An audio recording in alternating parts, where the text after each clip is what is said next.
Queridos hermanos, el tema que trataremos hoy será el de los vicios y las virtudes. Desde la liturgia del primer grado ya se nos recomienda enfáticamente combatir las pasiones. Las pasiones que envilecen al ser humano. Y ese es precisamente el tema que vamos a tratar desde el origen de las pasiones, cómo va evolucionando en el ser humano, cómo lleva a tal grado que lo hace sufrir tremendamente. Ese sufrimiento que se manifiesta de distintas maneras y que hace tan vil, tan destructiva la vida del ser humano. Y comenzamos pues.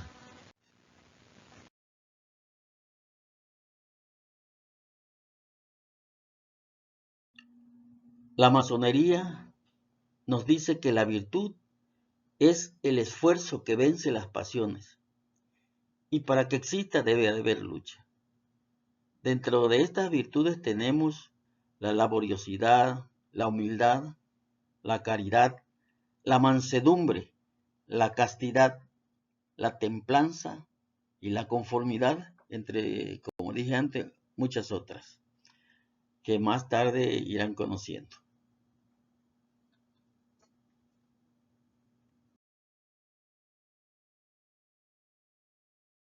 En la anterior presentación ya se dijo que hay otras virtudes. Estas otras virtudes, la masonería las considera de suma importancia porque deben ser conocidas y practicadas por el estudiante de masonería. Una de ellas es la humildad, que es la virtud que consiste en el conocimiento de las propias limitaciones y debilidades y en obrar de acuerdo con ese conocimiento. También es la ausencia de soberbia, es decir, lo contrario a la soberbia. El amor es el sentimiento de afecto, inclinación y entrega a alguien o algo. La tolerancia, que es el respeto a las ideas, creencias o prácticas de los demás cuando son diferentes o contrarias a las propias. La fraternidad, que tanto promovemos y practicamos en la masonería, es el amor o afecto entre hermanos o entre quienes se tratan como tales. La secrecía, conocimiento sobre algunas cosas que exclusivamente alguien posee y que cuidadosamente se mantienen reservado y oculto. La discreción es la sensatez para formar juicios y tacto para hablar u obrar. También es la reserva, la prudencia, la circunspección. El altruismo es la diligencia en procurar el bien ajeno aún a costa del bien propio. La fe es la seguridad, aseveración o creencia de que algo es cierto. La esperanza es creer en la posibilidad de lograr lo que deseamos o creemos. La caridad es la limosna que se da o auxilio que se presta a los necesitados. Hay tres virtudes que se denominan teologales porque la religión las reconoce como principales, que es la fe, la esperanza y la caridad.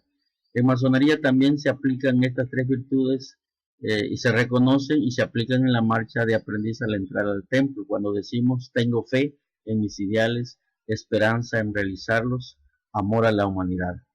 Estas virtudes también están representadas la fe por una cruz, la esperanza por el ancla y la caridad por un corazón. En una presentación anterior ya vimos grosso modo qué es fe, esperanza y caridad. Ahora reafirmaremos estos conceptos y fe es creer en la existencia de un ser supremo, considerar una cosa como posible o probable sin llegar a tener una certeza absoluta de ello. Esperanza es la confianza de lograr una cosa o de que se realice algo que se desea. La caridad es el sentimiento o actitud que impulsa a interesarse por las demás personas y a querer ayudarlas, especialmente a las más necesitadas.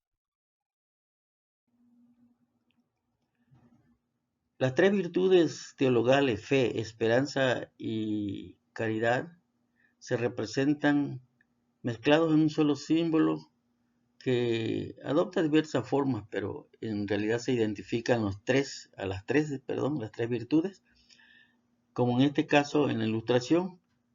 La cruz representa la creencia en Dios, la religión. El ancla representa la esperanza. Esto es que cuando es un tema marino, cuando los navegantes salían, siempre llevaban sus veleros 5 anclas. 4 eran para sujetar el barco en tiempo de tranquilidad en el clima, y la quinta era cuando había tormentas, porque las 4 no eran suficientes para tener anclado y firme el barco, entonces lanzaban esa ancla grande que le llamaban la quinta ancla, en espera de que asegurara el barco. Es esa esperanza de que algo suceda. Esa prevención siempre es un símbolo de esperanza el ancla. El otro símbolo es un corazón que representa la caridad, el amor que debemos de tener a nuestros semejantes. Otro grupo de virtudes son las cardinales.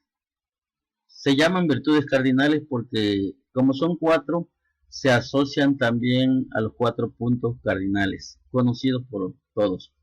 Estas virtudes son la fortaleza, la justicia, la prudencia y la templanza. Dentro de estas 4 virtudes cardinales, la masonería nos recomienda la prudencia como práctica. Está relacionada con el silencio y con la tolerancia.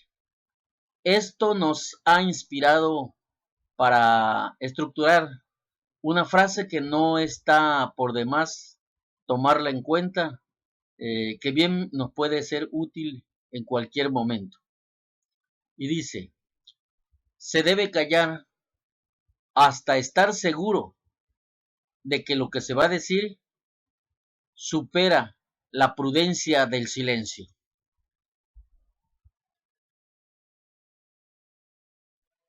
Ahora trataremos de explicar qué cosa es el vicio.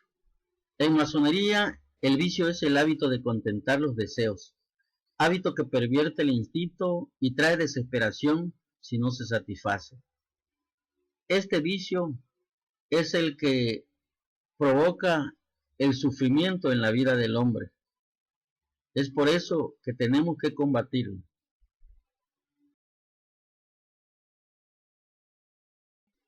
Los vicios desde el claustro materno van formando 7 cuerpos de pecado, como ya dijimos antes, bestias cuya única finalidad es provocar el sufrimiento en el ser humano para gozarse de ellos, bestias que tienen infinidades de facetas, como ya dijimos antes.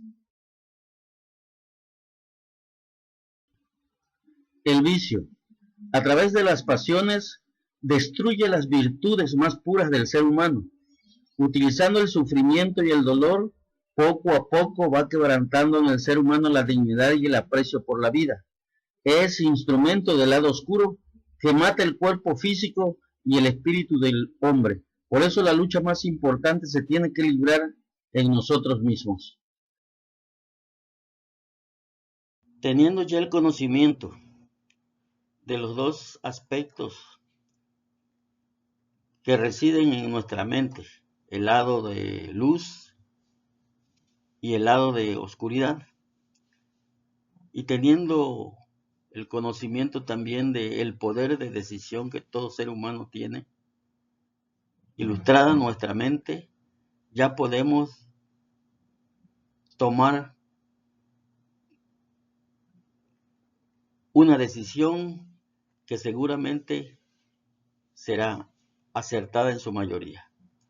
La decisión que se toma será de acuerdo a nuestros intereses, pero que no se olvide que la decisión, acertada o no, conlleva una responsabilidad que, aunque se quiera ocultar o evadir, siempre estará reclamando en nuestra conciencia y esperando el cobro del error o el premio al acierto. En esta encrucijada, la mente ilustrada de un individuo siempre tendrá un porcentaje mayor de decidir con éxito, no así el ignorante.